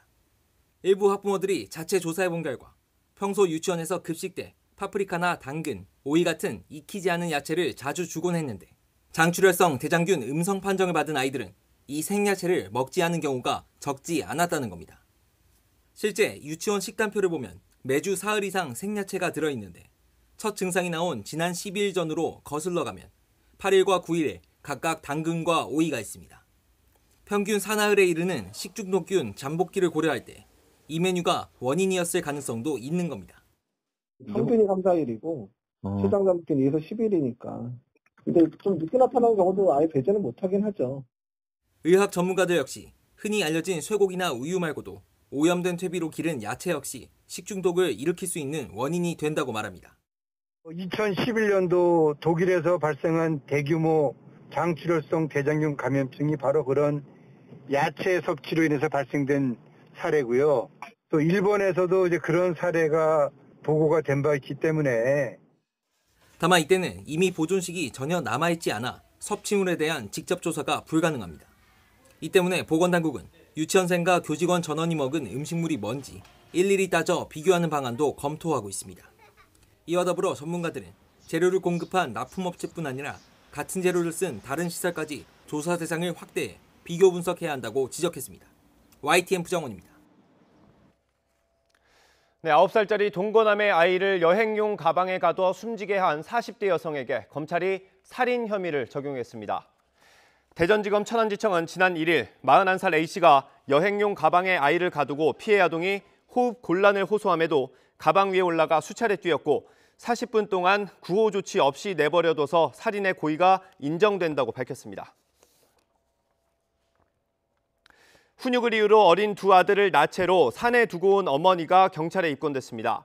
서울 강서경찰서는 아동학대 혐의로 40대 A씨를 입건했습니다. 40대 A씨는 지난 20일 새벽 서울 개화산에 8살, 9살 아들을 나체로 두고 온 혐의를 받고 있습니다. 호우주의보가 발효된 부산 지역에 비 피해가 잇따랐습니다. 어제 저녁 7시 35분쯤 부산시 초량동에 있는 모 병원의 지하 2층 기계실이 집중호우로 침수됐습니다. 신고를 받고 출동한 소방당국은 펌프 4대를 동원해 180톤의 빗물을 빼냈습니다.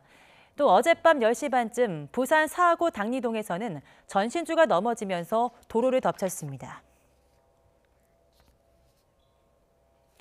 어젯밤 9시 반쯤 부산 울산고속도로 울산 방향 장안휴게소 근처에서 56살 A씨가 몰던 SUV 차량이 도로 우측 가드레일을 들이받았습니다. 이 사고로 A씨가 크게 다쳐 병원으로 옮겨져 치료를 받고 있습니다. 경찰은 SUV가 빗길에 미끄러지면서 사고가 난 것으로 보고 정확한 사고 원인을 조사하고 있습니다. 오늘 새벽 1시 10분쯤 서울 서대문구 연세대학교 정문 앞길에서 비바람에 가로수가 뽑히면서 도로로 넘어졌습니다. 이 사고로 금화터널 방면에서 연희동 방향으로 달리던 차들이 길이 막혀 유턴하는 불편을 겪었습니다. 신고를 받고 출동한 경찰과 소방당국이 넘어진 가로수를 10여 분 만에 치워서 교통 상황은 곧 정상화됐습니다.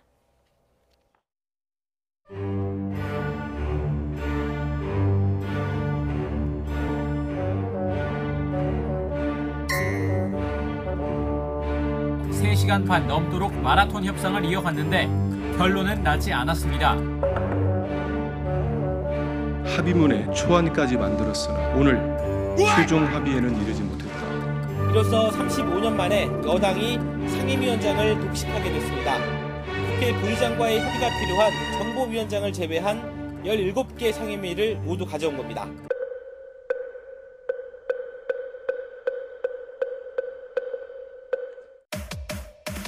상사에 다니신 분들은 사리가 안 생기는데 여당 대표님 몸에는 사리가 생겼다. 그만큼 우리 여당 대표님 통화를 많이 했습니다. 대한민국 국회는 사실상 없어졌고 일당 독재, 의회 독재가 시작된 참으로 참담하고 무거운 그런 날이 되겠습니다. 의장은 오늘 국민과 기업들의 절박한 호소를 더 이상 외면할 수 없어서 원구성을 마치기로 했습니다. 의장과 여야 모두 국민과 역사의 두려운 심판을 받겠습니다.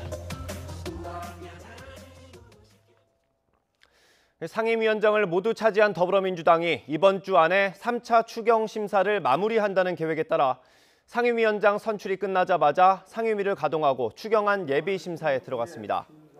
상임위 심사는 오늘 오전 9시 반까지 진행하고 이후 예산결산특별위원회 전체회의에서 심사를 진행할 계획인데 민주당 김태년 원내대표는 밤을 새우더라도 3차 추경은 이번 회기 내에 반드시 통과돼야 한다고 강조했습니다. 미래통합당이 정책연구기관이자 싱크탱크인 여의도 연구원장에 지상욱 전 의원을 임명했습니다. 지 전 의원은 통합당의 전신인 새누리당 대변인과 바른정당 정책위 의장 등을 역임했으며 21대 총선에서 통합당 후보로 출마했지만 낙선했습니다. 내년 최저임금을 놓고 노동계와 경영계의 힘겨루기가 진행되고 있습니다. 양측은 내년 최저임금을 얼마로 할지 최초 요구안도 꺼내지 못한 채 최저임금 심의를 위한 법정 시한을 넘겼습니다. 이승훈 기자의 보도입니다. 법정 시한 마지막 날. 시작부터 노동계를 대표하는 근로자위원과 경영계를 대표하는 사용자위원 간에 예의를 갖춘 날선 공방이 이어집니다. 경영계가 줄곧 요구해온 최저임금의 업종별 차등 적용을 놓고 말입니다. 지금처럼 코로나 사태의 한복판에 서 있는 상황에서는 구분 적용을 할 수 있는 그런 법 취지가 충분히 돼 있다고 말씀드릴 수가 있겠습니다. 최저임금을 업종별로 다르게 지급할 경우 업종 선정의 문제, 업종별 갈등, 그로 인해 고용 안정성이 저해될 수 있습니다. 협의는 실패했고 표결에 붙였지만 부결됐습니다. 올해처럼 모든 업종에 같은 최저임금을 적용하게 된 겁니다. 물론 위원장이 노사 양측에 법정 시한까지 갖고 오라고 한 건 내년 최저임금을 얼마로 할지를 적은 최초 요구안인데 노사는 최초안 제출을 다음 기회로 미뤘습니다. 어차피 수요일 날 노사의 이제 요구안이 나오지 않겠습니까? 또 그 과정에서 저희가 노사 요구안에 반영된 여러 가지 변수들이 있을 거라고 생각을 하고요. 지난 1988년 최저임금제를 도입한 뒤 노사가 법정 시한을 지킨 건 불과 8차례. 그런 만큼 안타까운 일도 놀라운 일도 아니고 다음 달 중순 최저임금 결정을 앞두고 본격적인 힘겨루기를 시작했다는 걸 알린 정도입니다. YTN 이승훈입니다. 홍남기 경제부총리 겸 기획재정부 장관은 인천공항공사 비정규직의 정규직화 논란에 대해 애초부터 잘못된 내용이 번지면서 오해가 있었던 것 같다고 말했습니다. 홍 부총리는 국회 기획재정위원회 전체 회의에 출석해 이같이 답하며 비정규직의 정규직 전환과 공공기관 신규 채용 규모 결정은 배치되는 게 아니라 같이 가는 것이고 해마다 공공기관 신규 채용 규모는 늘었고 청년 측 실업 문제로 의도적으로 채용 규모를 늘렸다고 설명했습니다. 종교적 신념 등에 따른 병역 거부자의 대체 복무 접수가 오늘부터 시작됩니다. 대체역 편입 신청 가능자는 현역병 입영 대상자와 사회복무요원 소집 대상자, 복무를 마친 예비역 등이며 현재 병역 이행 중인 사람은 신청할 수 없습니다. 1년 전 오늘 우리나라를 방문 중이던 트럼프 미국 대통령의 깜짝 제안으로 남북미 새 정상이 사상 처음으로 판문점에 모였습니다. 성과가 없었던 하노이 북미 정상회담 이후 넉 달 만에 회동이 이뤄지면서 다시 협상에 물꼬를 트는 게 아니냐 이런 전망이 제기되기도 했었는데요. 하지만 1년이 지난 지금 교착 상태는 계속되고 있습니다. 보도에 김문경 기자입니다. 1년 전 오늘 냉전의 상징 판문점에서 역사적인 장면이 펼쳐졌습니다. 우리나라를 방문했던 트럼프 대통령과 북한 김정은 위원장의 깜짝 회동이 이루어진 겁니다. 군사분계선 앞에 멈췄던 트럼프 대통령은 북측 지역으로도 발걸음을 옮겼습니다. 사각에서 한 발자국 건너면 사상 처음으로 땅을 밟으시는 이들을 지켜보던 문재인 대통령은 남쪽으로 내려온 트럼프 대통령과 김정은 위원장을 맞았고 이렇게 남북미 정상이 판문점에서 모두 한자리에 모였습니다. A lot of really positive things are happening and I'm glad you could be here to see it, but tremendous positivity. 트럼프 대통령이 대담한 제안에 따라서 역사적인 만남이 이루어졌습니다. 트럼프 대통령님의 아주 과감하고 독창적인 그런 접근 방식에 대해서 경의를 표하고 싶습니다. 하노이 2차 북미 정상회담이 성과 없이 끝난 뒤 열린 새 정상의 판문점 회동은 비핵화 협상의 물꼬를 다시 트는 듯했습니다. 하지만 이후 북미 실무 협상이 결렬되며 중단됐고 남북 관계도 교착 상태에 빠져들었습니다. 올해 들어 코로나19로 국경을 닫은 북한은 느닷없이 남북 연락사무소를 폭파하거나 대남 확성기 설치 철거를 되풀이하기도 했습니다. 특히 오는 11월 미국 대통령 선거를 앞두고 있어 여건상 올해 북미 협상 재개는 쉽지 않은 상황입니다. 일각에선 미 대선 직전인 오는 10월 이전에 존재감을 높이기 위한 북한의 충격요법이나 북미 간 낮은 단계의 합의 가능성도 제기되지만 어느 쪽이든 본격적인 협상은 미 대선 뒤로 미뤄질 것으로 전망됩니다. YTN 김문경입니다.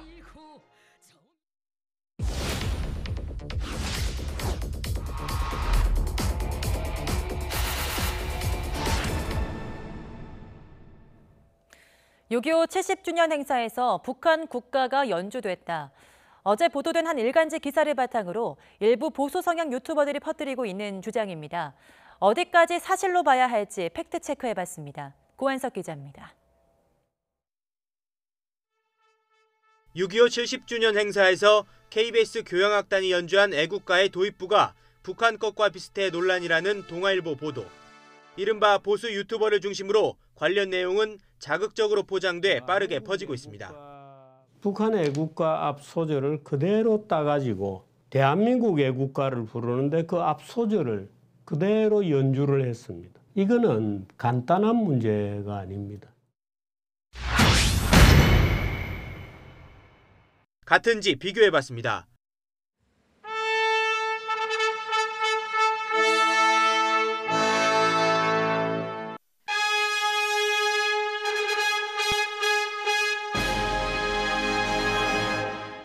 실제로 멜로디 등이 매우 유사합니다. 또 둘 다 악보에는 없는 도입부입니다. 특정 행사에 장엄한 느낌을 주기 위한 일종의 장식을 비슷하게 썼다는 얘기입니다.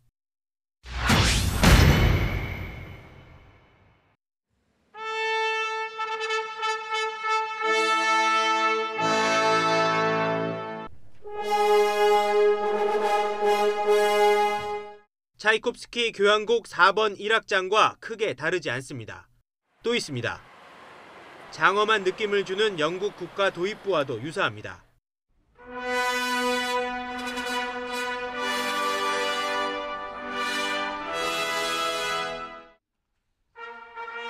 오페라 아이다의 개선행진곡에도 비슷한 팡파르가 있습니다. 약간씩 변주될 뿐 음악적으로는 별 차이가 없다는 게 전문가들 설명입니다. 군대 팡파르도 비슷하고 하물며 미국 군가에도 이렇게 비슷하게 시작하는 것들이 많이 있거든요. 그렇게 좀 오해를 받은 부분이 있지만 그 다음 곡 전개 방식은 완전히 다르거든요.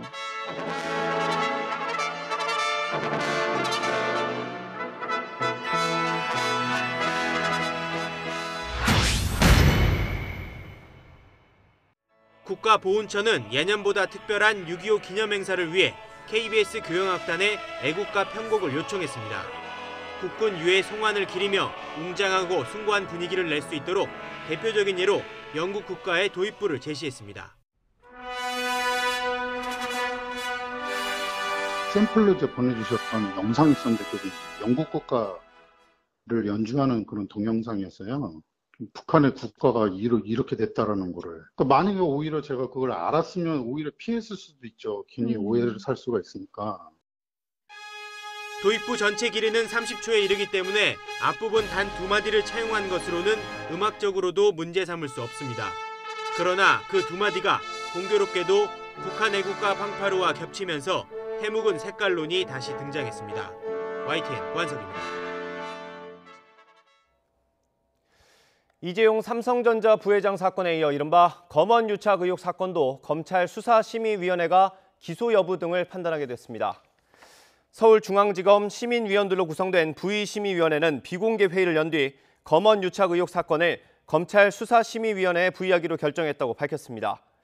앞서 검언 유착 의혹의 당사자인 채널A 이모전 기자 측이 전문 수사 자문단 소집을 요청해 받아들여져 검언 유착 의혹 사건은 같은 사건을 놓고 수사 자문단과 수사심의가 동시에 열리는 사상 초유의 사태가 일어나게 됐습니다.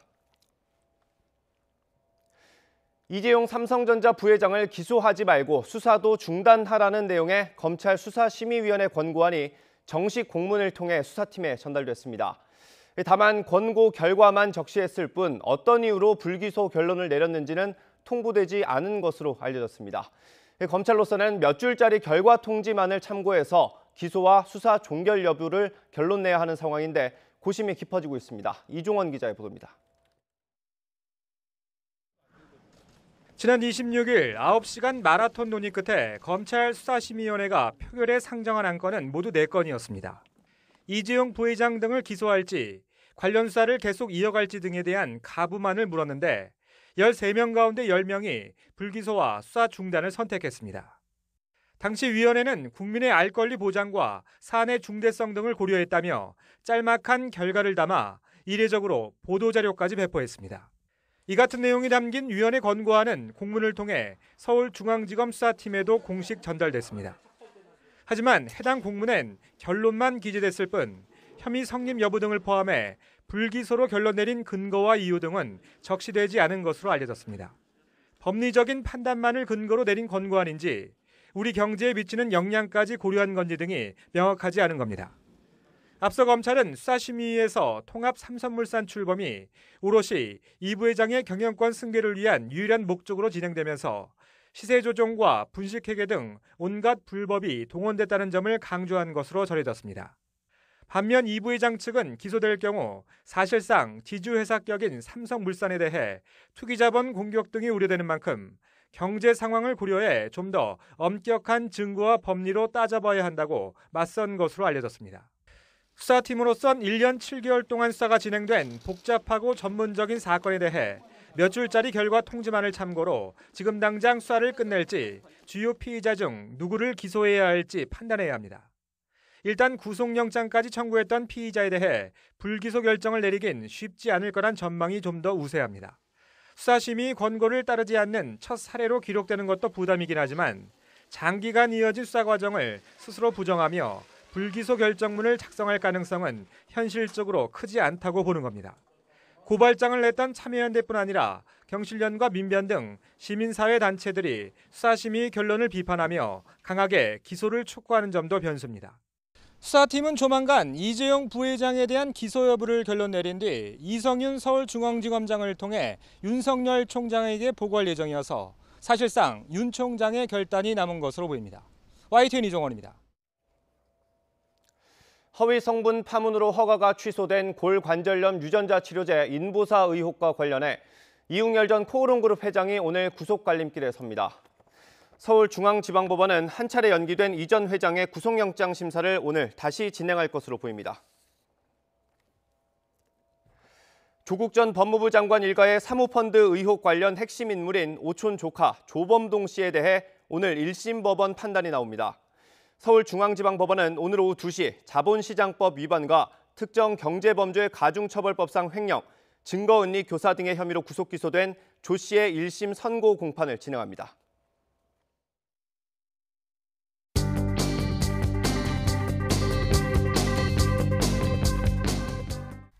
승자 독식 국회, 공룡 여당이 다 삼켰다.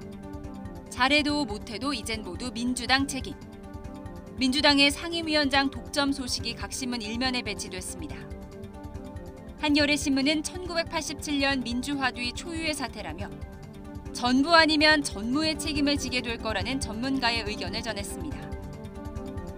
문화체육관광부 장관 출신 도종환 문체위원장, 농림축산식품부 장관을 지낸 이계호 농림축산식품해양수산위원장, 중앙일보는 친정소관 상임위장이 감시를 제대로 할 수 있겠느냐는 우려의 목소리를 담았습니다. 한 채만 남겨라. 노영민 대통령 비서실장이 다주택 매각을 권고한 지 반년이 지났지만 이를 지킨 참모가 한 명도 없었다는 기사 눈에 띕니다. 당시 수도권 내 다주택을 보유했던 11명 가운데 현재 6명이 재직 중인데 6명 모두 집을 2채 이상 갖고 있다고 합니다. 이상직 민주당 의원이 설립한 이스타항공이 250억 원에 달하는 임금체불과 편법 증여 등 각종 의혹에 휩싸인 가운데 민주당 김현정 부대변인이 나서 노조의 체불임금 합의를 적용했다는 의혹이 제기됐다고 조선일보가 보도했습니다. 이재용 살리려고 제도 말아먹기. 이재용 삼성전자 부회장에 대한 수사 중단을 권고한 수사심의위 결정이 제도 도입 취지에 어긋난다는 한겨레 신문 기사입니다. 삼성 쪽에 편향된 목소리를 공개적으로 내온 인사가 참여하는 등 공정성을 담보할 장치가 없다는 지적입니다. 경향신문도 허점을 드러낸 검찰 수사심의위가 재벌의 법망 회피 수단이 될 수 있다고 비판했습니다. 섬뜩한 유머, 아직도 남은 얘기가 많다. 2003년 봉준호, 박찬욱 두 감독의 젊은 사진인데요. 이후 그들의 영화 세계가 얼마나 성장했는지 돌아보는 특집 기사가 실렸습니다. 내일부터 자전거 거치택시가 시범 운영됩니다. 한 대에 3,000원이고 2시간 전에 예약해야 한다는 동아일보 기사까지 살펴봤습니다. 주간브리핑 이하린입니다. 밀폐 공간에서 작업자들의 질식사고가 잇따르고 있습니다. 어제 오전에 상수도 배관 작업을 하다 2명이 의식을 잃었고 이틀 전엔 맨홀 청소 도중 4명이 숨지거나 다쳤습니다. 한동호 기자입니다. 구조대원들이 상수도 밖으로 로프를 힘껏 당깁니다.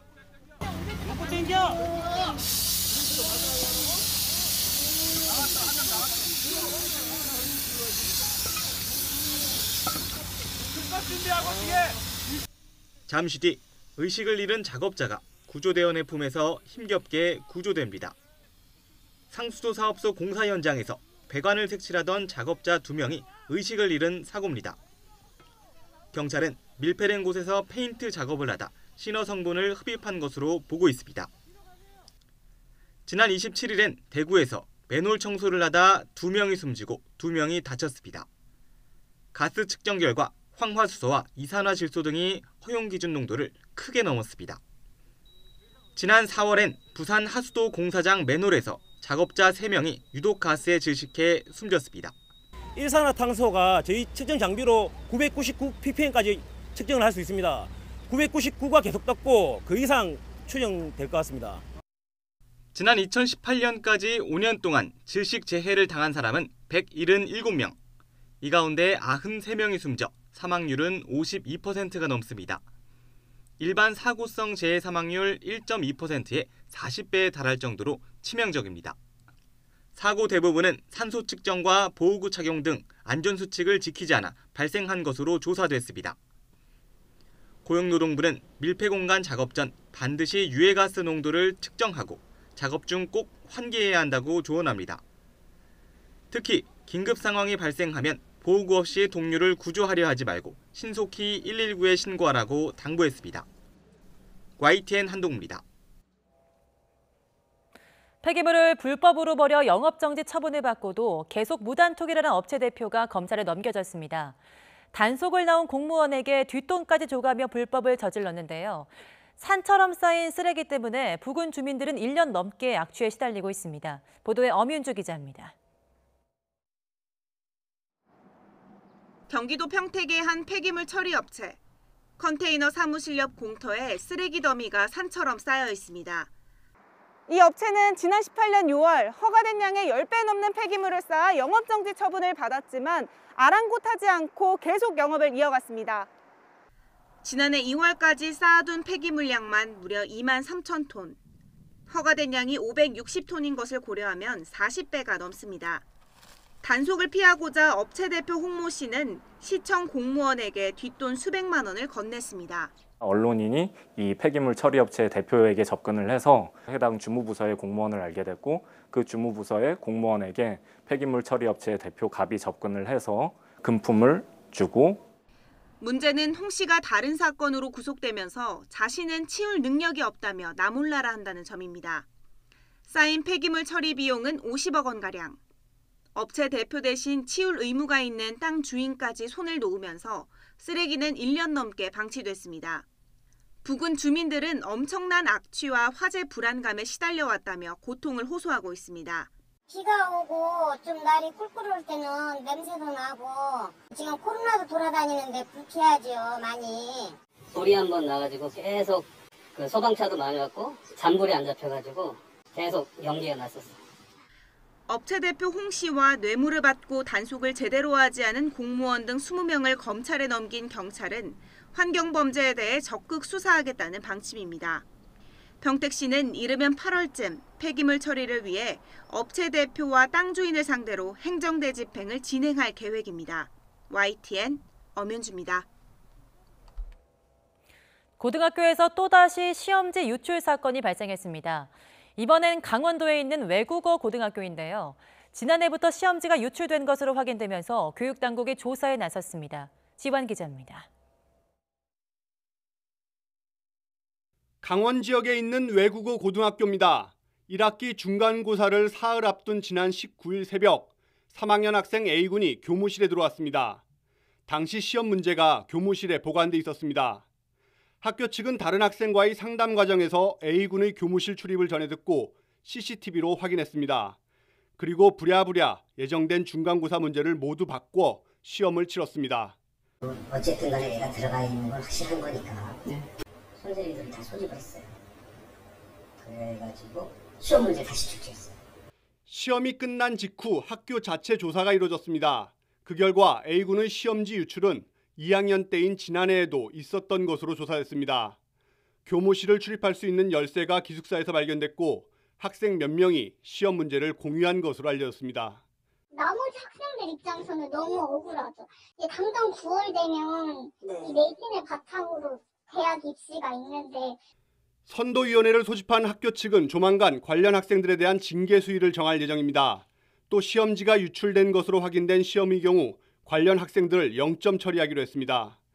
강원교육청 역시 이번 주 학교를 직접 찾아 시험지 관리 소홀 문제를 조사할 계획입니다. YTN 지완입니다. 움직이는 조형물을 키네틱 아트라고 하는데요. 세계 최대 규모로 평가받는 설치 미술 작품 스페이스 오디세이가 광주에 선보였습니다. 김범한 기자가 소개합니다. 어린이들을 무한한 과학의 세계로 이끄는 체험 공간입니다. 우주선 모양의 과학관악 광장에 거대한 설치 미술 작품이 등장했습니다. 움직이는 조형물 키네틱 아트입니다. 인간의 도전, 그 우주를 향한 어떤 그런 도전에 대한 이야기를 한번 끄집어내야 되겠다 싶어가지고 우주를 걷는 인간을 한번 이 자전거에다가 작품을 한번 만들어 봐야 되겠다 싶어가지고 바로 이 스페이스 오디세이가 탄생하게 됐습니다. 작품 스페이스 오디세이가 시작된 것은 4년 전. 다른 세상, 우주를 향한 상상의 나래를 펴도록 설계됐습니다. 마치 물 위에 떠 있는 듯한 작품은 높이만 25m로 지구 자전축에 맞춰 23.5도로 기울어져 있습니다. 제 뒤로 보이는 작품을 만드는 데 쓰이는 철강 무게만 110톤이나 됩니다. 그래서 지진에 대비하여 해서 포스코 기술진이 설계하는 데만 3년이 걸렸습니다. 유행하듯 우주에서 걷는 인간은 투각으로 표현된 수많은 인간 군상이 연결하는 튼튼한 기둥을 통해 지구 모양의 구, 하나의 바퀴를 끊임없이 굴립니다. 젊은 학생이나 그리고 어린이들에게 어떤 우주에 대한 막연한 어떤 꿈이 아니라 우리가 얼마만큼 이룰 수 있다는 어떤 희망을 좀 주고 싶어서 이 작업을 시작했습니다. 밤에는 LED 조명과 미디어 아트가 어우러져 환상적인 분위기를 연출합니다. 스페이스 오디세이는 광주시청 앞에 비엔날레 작품, 곳곳에 폴리와 함께 광주를 대표하는 볼거리가 될 것으로 기대되고 있습니다. YTN 김범환입니다. 코로나19로 인해 사람 사이 접촉이 제한되면서 생겨난 변화 중 하나가 로봇의 활용이 늘고 있다는 겁니다. 지구촌 곳곳에서 코로나19 극복을 위해서 인간을 돕고 있는 로봇의 활동 모습을 이동원 기자가 보도합니다. 식당에서 음식을 나르는 로봇은 이제 더 이상 신기한 모습이 아닙니다. 사람 간 접촉을 통한 코로나19 확산을 막기 위해 로봇을 이용하는 식당들이 세계 곳곳에서 늘고 있습니다. 코로나19로 집에 격리된 사람들에게 주문 음식을 배달하기 위한 박스 로봇도 등장했습니다. 통안에 담긴 음식을 입력된 위치로 배달하는데 배달원과의 접촉도 가능하면 피하기 위해서입니다. 싱가포르에선 공원 등 야외에서 주민들이 사회적 거리 두기를 지키도록 감시하는 역할을 로봇이 합니다. 네 발로 걷는 개 로봇이 공원을 순찰하고 거리 두기를 독려합니다. Let's keep Singapore healthy. For your own safety and for those around you, please stand at least 1 meter apart. Thank you. 청소와 함께 소독이 중요해지면서 청소 로봇의 활용도 늘고 있습니다. 코로나19 살균 효과가 있는 자외선을 켠 로봇이 상가 소독에 나서고 사무실에선 사람들이 많이 만지는 손잡이를 찾아 자외선으로 소독을 합니다. 홍콩에선 지하철 소독은 이미 로봇의 몫입니다. 코로나19 환자 치료는 강한 전염성 때문에 로봇의 활용이 활발한 분야입니다. 사람의 손을 거치지 않고 코로나19 검체를 채취하는 로봇이 개발됐고 간단한 체온 측정은 의료진이 아닌 로봇만으로 충분한 세상이 됐습니다. Hello, good morning. I am here to take your temperature. 지난 3월 일본의 한 대학에선 아바타 로봇이 대신 참석하는 졸업식이 열렸습니다. 졸업생들은 집에서 아바타 로봇을 조종하며 아쉬우나마 졸업의 기쁨을 느껴야 했습니다. YTN 이동원입니다. 중국 입법기관인 전국인민대표대회가 홍콩보안법에 대한 두 번째 심의를 진행하고 있는 가운데 중국의 법 제정 절차가 오늘 완료돼 내일부터 시행에 들어갈 것으로 전망됩니다. 홍콩보안법은 전국 전인대 상무위원회를 통과하면 홍콩기본법 부칙 3조에 삽입하는 형식적인 절차만 남겨두게 돼 내일 7월 1일 홍콩 반환 기념일에 맞춰서 곧바로 시행될 것으로 전망됩니다. 뉴스는 60초 후에 계속됩니다.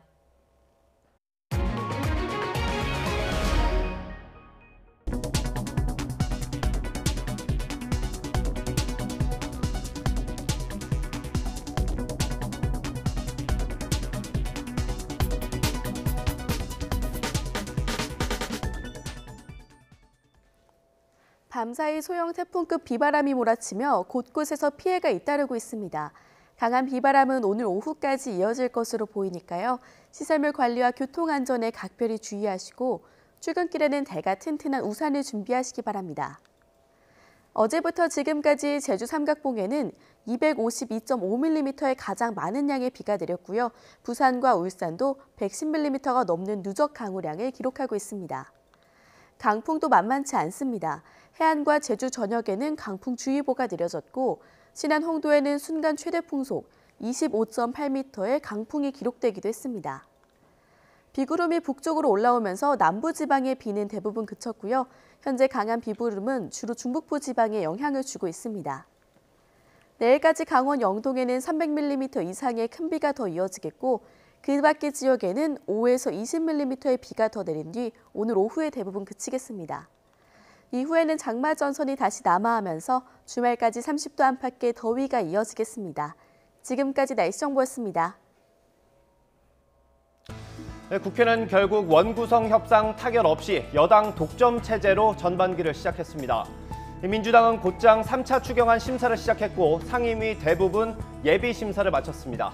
네, 오늘은 예산결산특별위원회 첫 전체회의가 열립니다. 정책 질의와 함께 추경안 논의가 있을 예정인데요. 국회에서 추경 심사 소식 전해드리겠습니다. 온 나라를 떠들썩하게 만들었던 조국 전 장관 가족을 둘러싼 논란 가운데 사모펀드 의혹에 대한 1심 법원 판결이 오늘 나옵니다. 조국 전 장관의 오촌 조카 조범동 씨의 선고 공판이 오늘 오후에 열립니다. 네, 조 씨의 공소 사실 가운데 조 전 장관 부인인 정경심 교수가 공범으로 적시된 부분이 있는 만큼 법원 판단이 주목됩니다. 네, 조주빈과 문영욱 같은 주범이 기소되고 일부에서는 1심 재판도 마무리되면서 디지털 성착취 사건이 끝난 것 같지만 수사는 여전히 진행 중입니다. 아동 성착취물을 사들여 다시 판매한 20대가 오늘 영장 심사를 받습니다. 네, 단순 유포자에 대한 첫 구속영장 사례인데요. 경찰이 비슷한 혐의로 수십 명을 특정하고 수사 중인 만큼 구속영장이 발부되면 2차 가해자 추가 검거에도 탄력이 보일 전망입니다. 관련 소식까지 법원 취재 기자가 전해드리겠습니다. 뉴스 마치겠습니다. 네, 저희는 내일 아침 다시 돌아오겠습니다. 고맙습니다.